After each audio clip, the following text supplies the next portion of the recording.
பேச முடியல போய். 2 அடுக்கு மாடி கட்டுறேன், கண் முன்னாடியே எனக்கு உலகத்தில் ஒரு பலனும் எனக்கு இல்லாத ஆகிட்டு அரசாங்கமாக ஆகிப்போச்சு.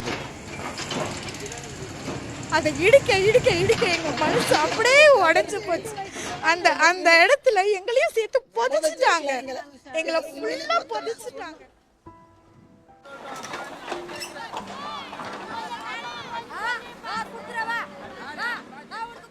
சென்னை பல்லாவரத்திலிருந்து சுமார் 10 கிலோமீட்டர் தொலைவில் அமைந்துள்ளது அனகாபுத்தூர். தாம்பரம் மாநகராட்சிக்குட்பட்ட இப்பகுதியில் அடையாறு கரையோரம் சுமார் 700க்கும் மேற்பட்ட குடும்பங்கள் வசித்து வந்தன. அடையாறில் கழிவுநீர் கலப்பதை தடுத்து அந்த பகுதியில் நீர்வாழ் உயிரினங்கள் வாழ்வதற்கேற்ற சூழலை உருவாக்குவதற்காக இங்குள்ள வீடுகளை அகற்றுவதாக தமிழ்நாடு அரசு அறிவித்தது. மே 21ஆம் தேதியிலிருந்து தொடர்ந்து 3 நாட்கள் தாய் மூகாம்பிகை நகர், டோபிகானா தெரு, ஸ்டாலின் நகர், காயிதே மில்லத் நகர் ஆகிய 4 பகுதிகளில் உள்ள வீடுகளை இடிக்கும் பணிகள் நடந்தன. இதற்கு எதிர்ப்பு தெரிவித்த மக்களை வலுக்கட்டாயமாக காவல்துறை வெளியேற்றியது.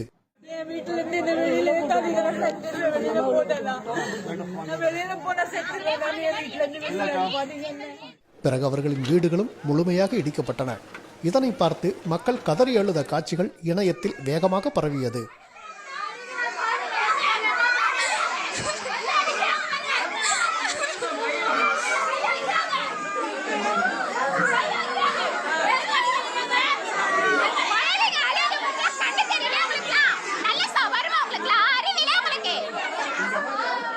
பிபிசி தமிழ் களத்துக்கு சென்று அங்குள்ள மக்களிடம் பேசியது. எங்களை எல்லாரையும் மிரட்டி தான் சார் அமிச்சாங்க. என்னன்னா, நீங்கள் வாங்கலனாலும் நாங்கள் இடிச்சிடுவோம், எதுவுமே தரமாட்டோம், இப்போ வாங்கினீங்கன்னா நீங்கள் கேட்குறதுலேயே கொடுப்போம், எத்தனை வீடு கேட்குறீங்களோ அத்தனை வீடு தருவோம்னு சொல்லி எல்லாரையும் வெளியே அமிச்சிட்டாங்க சார். எல்லாம் பயத்தில் போயிட்டாங்க சார். என்னன்னா, யாருமே போகிற விருப்பமே இல்லை. கையெல்லாம் பூச்சி வெளியே அமிச்சு போலீஸ் எல்லாம் உள்ளே அமிச்சு அந்த மாதிரி தான் மிரட்டி தான் சார் பண்ணியிருக்காங்க. பிபிசி தமிழ் நேயர்களுக்கு வணக்கம். நாம் இப்போது தாம்பரம் மாநகராட்சிக்குட்பட்ட அனகாபுத்தூரில் நாம் நின்று கொண்டிருக்கிறோம். இங்கு அடையாறு கரையோர பகுதிகளில் வசித்து வந்த சுமார் 700க்கும் மேற்பட்ட குடும்பங்களை நீதிமன்ற உத்தரவின் அடிப்படையில் நீர்நிலை பகுதிகளில் ஆக்கிரமித்து வாழ்ந்ததாக கூறி அதிகாரிகள் அவர்களை இங்கிருந்து அப்புறப்படுத்தியுள்ளனர். சுமார் 30 கிலோமீட்டர் தொலைவில் இருக்கக்கூடிய பெரும்பாக்கம், கீரப்பாக்கம் ஆகிய பகுதிகளில் அவங்கள குடியமர்த்தி இருக்காங்க.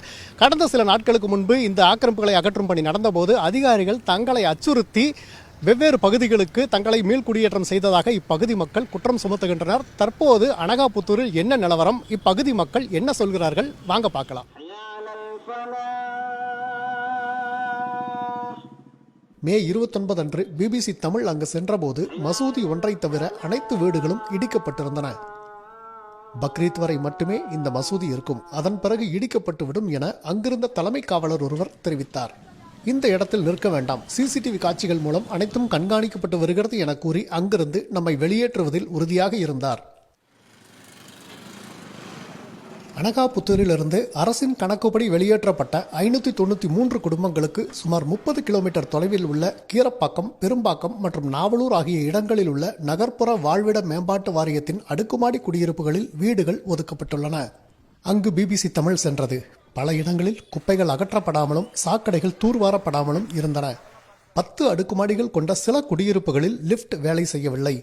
இதனால் வயதானவர்களும் நோயாளிகளும் சிரமப்படுவதை பார்க்க முடிந்தது. சில குடியிருப்புகள் காற்றோட்ட வசதியுடன் இருந்தன. சில பகுதிகளில் தண்ணீர் உட்பட அடிப்படை வசதிகளில் குறைகள் உள்ளதாக புதிதாக குடியேறிய மக்களில் சிலர் விவரித்தனர்.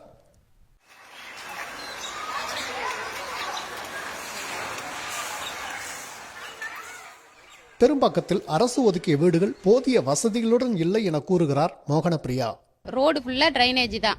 எப்படி நாங்க பசங்களை வச்சு நடக்க முடியும்? நீங்க கொடுத்தீங்க, எங்களுக்கு காலி இடம் கொடுங்க, நாங்க வீடு கட்டல, நீங்க வீடு கட்டி கொடுக்க வேணாம், எங்களுக்கு காலி இடம் 1 சென்ட் கொடுத்தாலும் காலி இடம் கொடுத்தா நாங்க கொட்டா போட்டுட்டு போயிடுவோம். இங்கே நாங்க எப்படி நம்பி நாங்க எது வச்சு, இப்ப எங்களுக்கு குடோன்ல போட்டு அடைச்ச மாதிரி இருக்கு. நாங்க என்ன பண்ண முடியும்? நாங்க எல்லாத்துக்கும் வெளியே தான் போகணும். அங்கன்னா யாராவது ஹெல்ப் பண்ணுவாங்க, இங்க நாங்க யாரை போய் கேட்கறது?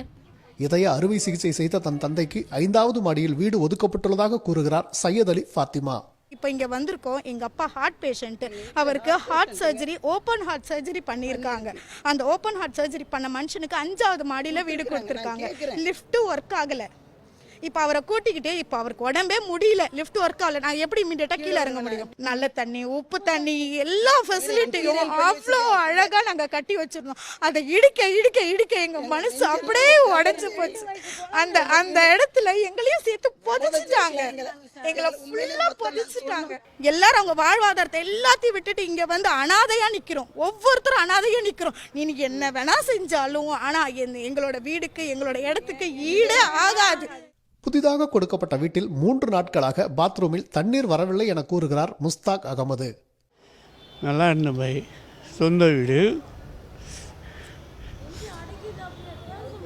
பேச முடியல பை. 2 பசங்க இருக்காங்க, முன்னாடி தம்பி ஒருத்தர் இருக்கான். ரொம்ப கஷ்டமாக இருக்கு. 3 நாளாக தண்ணியே வரல, லெட்டின்லேயே தண்ணி வரல, பாத்ரூம்லேயே தண்ணி வரல. 3 நாளாக சொல்லிடுறோம். ஒரு நாளைக்கு ஒரு வாட்டி வரான், ஒருத்தன் வரான், வந்து பார்க்குறான், அதை வரேன்னு சொல்லிட்டு போகிறான்னு வரமாட்டேங்கிறான். காலையிலேருந்து நிற்கிறேன், ஒரே ஒரு வாட்டி வந்தான் போய், வந்து பார்த்துட்டு போனார். அவன் அப்புறம் வரேன்னு சொன்னால் இது வரைக்கும் வரல போய். தன் கணவர் இறந்து சடங்குகளை முடிப்பதற்கு கூட அவகாசம் கொடுக்காமல் அதிகாரிகள் வீட்டை இடித்து விட்டதாக கூறுகிறார் ஹமீதா கனி. நான் என் வீட்டுக்கார் இறந்து போய் இன்னும் எனக்கு காரியமே நடக்கலை.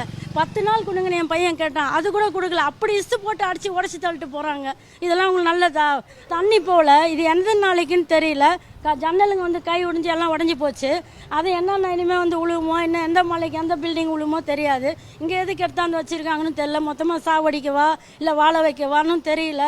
எங்களுக்கு ஒன்றுமே புரியல எங்களுக்கு. ஆமாம், டாய்லெட்டில் இருக்கிற பாத்ரூம் ஒன்றும் கூட சரியில்லைண்ணா, எல்லாம் வந்து உள்ளிற பொசிஷன். இப்போ பார்த்தா ஜன்னலில் இருக்கிற கண்ணாடி 5வது ஃப்ளோர்லேருந்து உடைஞ்சு ஒரு அம்மாக்கு 10 6 தைலம் சாலிடாக போடணும், அவ்வளோ சதம் வெளியே பிஞ்சு. இது தொடர்பாக தமிழ்நாடு ஊரக தொழில்துறை மற்றும் நகர்ப்புற வாழ்விட மேம்பாட்டு வாரிய அமைச்சர் தாமுவ அன்பரசனிடம் விளக்கம் கேட்பதற்கு பிபிசி தமிழ் முயன்றது. ஆனால் அதற்கான முயற்சிகள் பலனளிக்கவில்லை.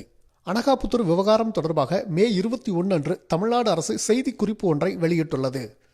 சென்னை உயர்நீதிமன்ற உத்தரவுப்படி ஆற்றங்கரையில் வசித்து வரும் ஆக்கிரமிப்பாளர்கள் மறு குடியமர்வு செய்யப்பட்டு வருகின்றனர். அதற்கு ஒப்புதல் தராதவர்களை உடனே அப்புறப்படுத்த உயர்நீதிமன்றம் உத்தரவிட்டுள்ளது. நதிநீர் சீரமைப்பு திட்டம் என்பதால் மழைக்கால வெள்ளத்தடுப்பு காரணங்களுக்காக ஆற்றங்கரையில் வசிக்கும் ஆக்கிரமிப்பாளர்களை அரசு உரிய உதவிகளுடன் மறு குடியமர்வு செய்து வருகிறது என அந்த செய்திக்குறிப்பில் கூறப்பட்டுள்ளது. நகர்ப்புற வாழ்விட மேம்பாட்டு வாரிய அதிகாரிகளை தொடர்பு கொண்டபோது காணொலியில் பேச அவர்கள் மறுத்துவிட்டனர். பெயர் அடையாளங்களை குறிப்பிட வேண்டாம் என கூறி பேசிய உயர் அதிகாரி ஒருவர், பல்லாவரம் பகுதியில் சேகரிக்கப்படும் கழிவுநீர் சுத்திகரிப்பு செய்து ஆற்றில் விடப்படுகிறது. ஆற்றின் ஓரம் சுத்திகரிப்பு மையம் அமைப்பதற்கு கூடுதல் இடம் தேவைப்படுவதால் வீடுகள் அகற்றப்பட்டன. மறு குடியமர்வு மேற்கொள்ளப்பட்ட பிறகுதான் வசதிகள் செய்து தரப்படுகின்றன. ஏனெனில் முன்பே செய்தால் சில பராமரிப்பு சிக்கல் ஏற்படுகிறது என அவர் பிபிசி தமிழிடம் தெரிவித்தார். கரையோரம் உள்ள தனியார் கட்டுமான நிறுவனங்களுக்கு சலுகை வழங்கப்படுவதாக கூறப்படும் குற்றச்சாட்டு குறித்து பிபிசி கேள்வி எழுப்பிய போது, நீர்வள ஆதாரத்துறை வரையறுத்துள்ள 50 மீட்டருக்குள் எந்த நிறுவனம் இருந்தாலும் அவை அகற்றப்படும், அதில் முதலமைச்சர் உறுதியாக இருக்கிறார் என்று மட்டும் அவர் பதிலளித்தார். மறு குடியமர்வு பாதிப்பிலிருந்து அனகாபுத்தூர் மக்கள் மீள முடியாமல் இருப்பதை பார்க்க முடிந்தது. அதே நேரம் புதிய வசிப்பிடங்களில் உள்ள அடிப்படை பிரச்சனைகளை அரசு நிவர்த்தி செய்து தர வேண்டும் என்பதே அவர்களின் பிரதான கோரிக்கையாக உள்ளது.